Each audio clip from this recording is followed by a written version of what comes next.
ఒక్క శ్రీకాళహస్తి మాత్రం గిరి ప్రదక్షిణమున్న మిగిలిన క్షేత్రముల కోవలోకి రాదు. దీన్ని భాస్కర క్షేత్రం అంటారు. ఎందుకు భాస్కర క్షేత్రం అంటారో తెలుసా?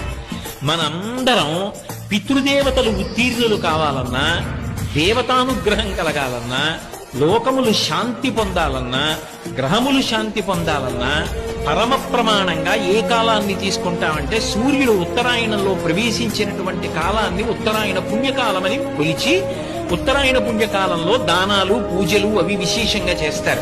ఒక్క శ్రీకాళహస్తి క్షేత్రానికి ఉన్న గొప్పతనం ఏమిటంటే, ఉత్తరాయణంలో ప్రవేశించగానే అందరూ తనని పూజ చేస్తే సూర్యుడు మాత్రం దేవతా సమూహమంతటితో కలిసి శ్రీకాళహస్తి కొండకి ప్రదక్షిణం చేస్తాడు.